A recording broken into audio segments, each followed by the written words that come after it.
Hii ni Kakwale TV. Jana nimeona kwenye mitandao ya jamii. Lakini jana asubuhi nimeamkia panaitwa Sakalilo tulikokuwa jana. Jana nilikuwa Sakalilo mpaka saa 11 jioni.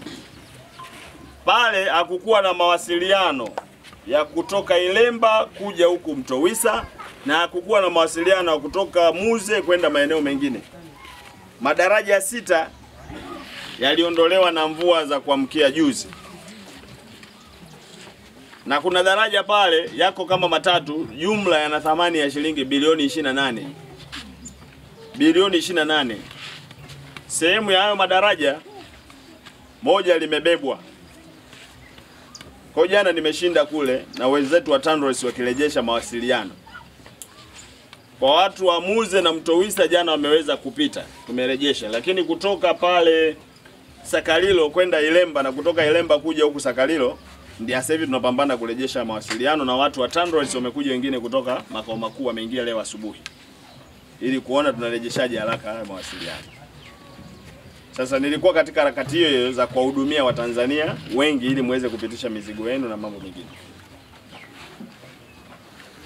Wakati nafika nyumbani, ngoja niangalie dunia inaendaje, nikakutana na habari ambayo mwenyekiti wenu mwenyewe ambaye ndio dhamana yake, yani yeye ndiye anatakiwa kukusaidieni wa kwanza, amesimama kwenye maji, anamuoji katibu wa chama wa kata. Sasa pale pia nikashindwa kuelewa itifaki hapa ikoje.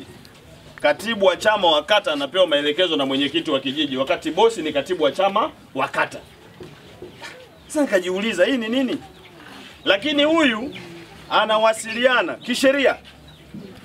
Na tumewapa mafunzo hawa. Tumetuma watu kutoka TAMISEMI na kutoka chuo cha Omboro, chuo cha serikali za mitaa, wakafundishwa hawa chain of communication.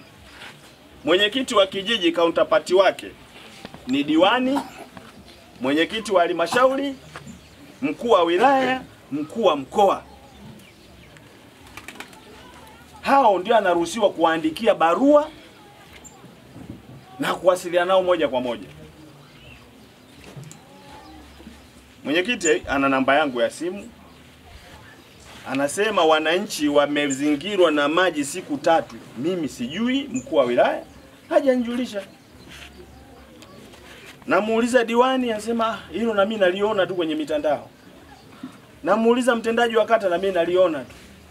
Sasa yule katibu ikabidi leo nimtafute katibu wake wa wilaya, lakini nimempigia mara 2 hakupokea. Kwa sababu mimi nilishindwa kuelewa hapa kuna nini, kwa sababu ni taharuki. Unapokwenda kupeleka moja kwa moja kwenye mitandao ya kijamii kwamba kuna shida huko, alafu mkuu wa wilaya hajui, mkuu wa mkoa hajui, hii haiko sawa. Tumeelewana eh? Kwa sababu mwenyekiti mwenyewe hajatimiza wajibu wake. Yeye ndio mwenyekiti wa kamati ya usalama kwenu hapa.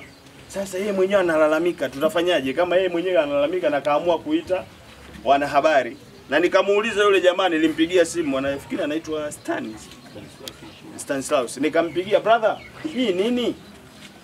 Ambia mkuu, mimi ni afisa habari wa taasisi ya mtetezi wa mama, lakini nimeitwa na makamu mwenyekiti wa taasisi ya mtetezi wa mama, kanaambia twende tukarekodi turushe. Sasa nikasema mwenyekiti wa kijiji ndio makamu mwenyekiti wa taasisi ya mtetezi wa mama. Sasa katika hili pia lazima muelewe, ukitumikia mabwana wawili kuna pahala utafeli tu. Ukitumikia mabwana wawili kuna pahala utafeli. Kwa sababu mwenyekiti jana ameshindwa kutekeleza wajibu wake kama mwenyekiti mliyemchagua, akaenda kufanya harakati.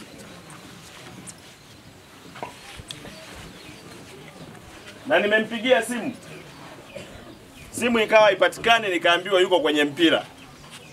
Mpira ulivyoisha wa Yanga, nikampigia simu ikaita akakata. Nikamwambia mtendaji wa kata, mtafute mwambie anipigie. Kwa kuwa kupiga, mimi nimeamka asubuhi nikapanga nije huku. Sasa wakati nimepanga hilo kwamba nakuja huku, saa 3 usiku nikapokea taarifa kijiji cha Mpwapwa, na kwenye kulitokea taharuki jana, udongo huu chini ukao unapanda juu, miti inahamishwa inapelekwa huko. Kwa hiyo nikatoka pale nyumbani kwangu, tumefika pale kijijini Mpwapwa saa 6. Sawa? Tumefika saa 6 usiku. Tumetoka Mpwapwa saa 8. Kwa hiyo nimelala mpaka saa 2, nikaingia ofisini nikahudumia watu wengine. Baada ya hapo sasa nimekuja huko. Ndugu zangu, serikali iko pamoja na ninyi. Tujifunze kutoa taarifa. Kwenye mitandao kule hakuna mtoa majibu. Tumeelewana?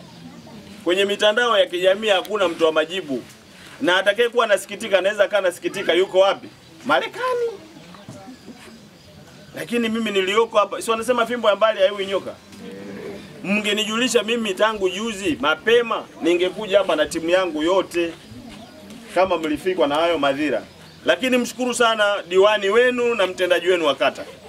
Ili kuwa wa kwanza kupata habari, matukio, michezo na burudani kila siku kutoka Kakwale TV, bofya neno subscribe kisha alama ya kengele. Usikose.